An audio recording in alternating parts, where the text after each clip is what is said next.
contract murders, drug trafficking, extortion, money laundering, prostitution, weapons trafficking, tax fraud, stock manipulation, and big-time banking fraud, along with buying airlines for drug trafficking and armament factories to have a huge arsenal of guns. Semion Mogilevich has done everything a gangster could. Dubbed the Brainy Don, he is one of the world's top 10 most sought-after criminals. Ukrainian-born Mogilevich, who is 75 years old now, has massive assets around the globe, with a network that would put every single person on this planet in his grasp. Stay with us till the end as we tell you all about the life of Boss of Bosses. Early life. Born to a Jewish household in Kiev, Ukraine in 1946, Mogilevich earned his bachelor's degree in economics in 1968. In the early 1970s, Mogilevich joined the Lyubertskaya crime family. In the Soviet Union, he began his criminal career by trading in foreign money. Mogilevich was imprisoned for currency-related offenses. After his release, he joined the Russian mafia organization Solntsevoskaya Bratva. The chairman of the Solntsevo gang, Sergei Mikhailov, was a close friend of Mogilevich for a long period. Mogilevich entered the world of crime in his youth. He was involved in a number of minor offenses. Several Russian Jews wanted to immigrate to other nations at the time. They had a hard time promptly selling their holdings. Many of them signed contracts with Mogilevich. The arrangements permitted him to sell their assets at market value and send the cash back to them. Unsurprisingly, he did not hand over the money to those people. This was his first serious foray into the criminal world. The first step. Semion Mogilevich began trading in foreign currencies in the 1970s, which was banned in the Soviet Union.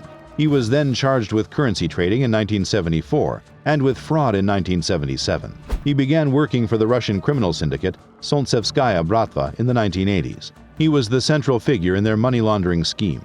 Mogilevich's crucial role in money laundering made him a very important member of the famous Solntsevoskaya Bratva super gang. To keep the money flowing, he has established over 100 front companies and bank accounts in 27 different countries. The FBI named Mogilevich as the leader of an organization with around 250 members in a report released in 1998. The group's principal activities included arms sales, nuclear material trade, prostitution, drug trafficking, oil deals, and money laundering in its 4 years of operation. Moving the business international. Mogilevich immigrated to Israel in 1990. He invested in various legal business ventures while continuing to build his criminal enterprises. He fell in love with a Hungarian woman, Katalin Pap, and married her in 1991. Mogilevich was able to obtain a Hungarian passport as a result of his marriage. He engaged in a wide range of businesses while living in a fortified villa outside of Budapest, including buying a local arms plant, Army Co-op, which made anti-aircraft guns. The fact that he operated without borders is what made him so dangerous. Without ever setting foot in the Philadelphia area, he managed to scam investors out of $150 million. Hundreds of previously classified FBI and Israeli intelligence documents were leaked to the Village Voice in 1998. Mogilevich was identified as the boss of the Red Mafia, a prominent Russian gang known for its brutality. The members of the Budapest-based group held key positions in major parts of the globe like New York, Pennsylvania, Southern California, and even New Zealand. Mogilevich also took control of Inkombank, one of Russia's major private sector banks, in 1994. He struck covert arrangements with the bank's head, Vladimir Vinogradov, to gain access to the global financial market. CZECH fiasco. Then came the CZECH incident. In May 1995, Czech authorities stormed a meeting between Mogilevich and Sergei Mikhailov, the head of the Solntsevo gang, in Prague. It was a birthday celebration for one of the deputy mafiosi in Solntsevo, which turned out to be a complete fiasco. More than 200 people were arrested, including dozens of prostitutes in Mogilevich's restaurant, while 30 of them were extradited from the country. The police had received information that the Solntsevo organization planned to execute Mogilevich during the celebration over a $5 million payment issue. However, Mogilevich did not appear at the party, as he was warned by a high Czech police official who was collaborating with the Russian mafia. After this incident, the Czech Interior Ministry placed a 10-year entry ban on Mogilevich, while the Hungarian government proclaimed him persona non grata. England also banned him from entering the country, citing him as one of the world's most dangerous people. The Canadian Stock Exchange.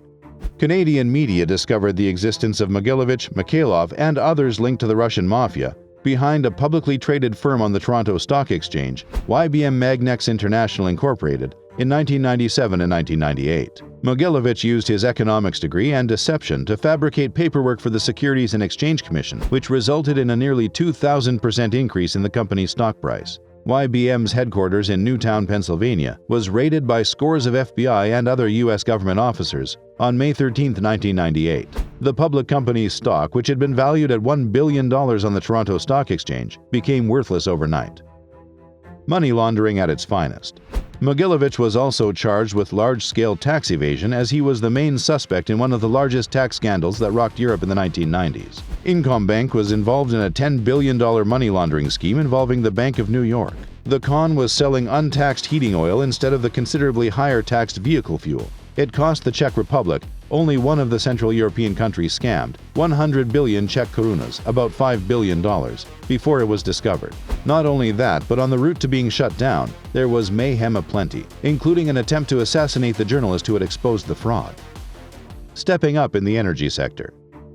Mogilevich's influence in Europe's energy sector is arguably one of his most prominent features. He owns and operates a vast network of natural gas pipelines in Russia and Eastern Europe. Russia provides over 30% of Europe's gas. Ironically, the country's main pipeline to the rest of Europe, Bratstvo, is named for the mafia. With the famous Arbat International, Mogilevich began dabbling in the energy business in the early 1990s. The company served as his major import-export petroleum company for the following 5 years. Then in 2002, Ural Transgas (ETG), the principal intermediary between Turkmenistan and Ukraine, was founded by an Israeli lawyer named Zeev Gordon, who represented Mogilevich for more than 20 years. According to reports, Gordon registered the firm in the name of Ukrainian oligarch Dmitry Firtash.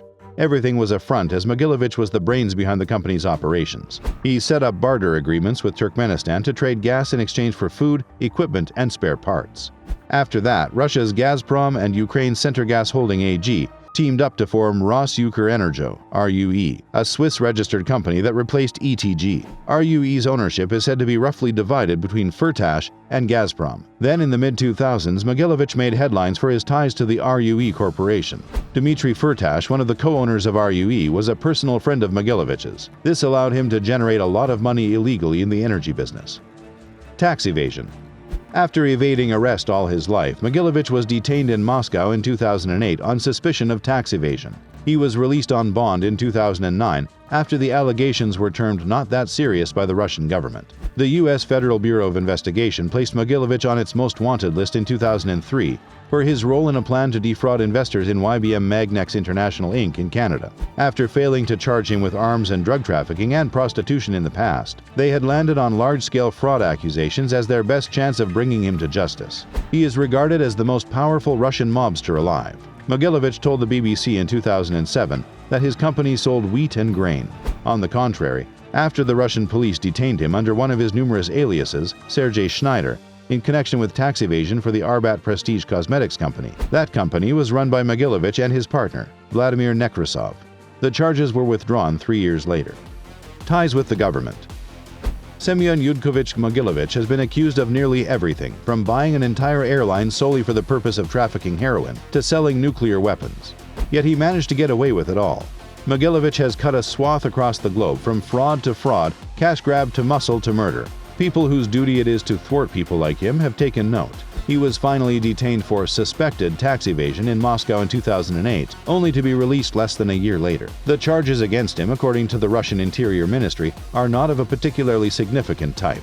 He has alleged ties to Donald Trump and Vladimir Putin because of his extended control over Russian-Ukrainian gas businesses. Despite his FBI wanted status, he continues to live freely in Russia. Because the US and Russia do not have an extradition treaty, the boss of bosses will most certainly remain free as long as he stays within Putin's borders. He is thought to be in possession of Russian, Israeli, Ukrainian, and Greek passports. FBI's most wanted list. He was the 494th fugitive to be added to the FBI's 10 most wanted list on October 22, 2009. He was taken from the list in December of 2015. He no longer fits the list criteria according to the FBI, due to his residence in a country with which the US does not have an extradition relationship.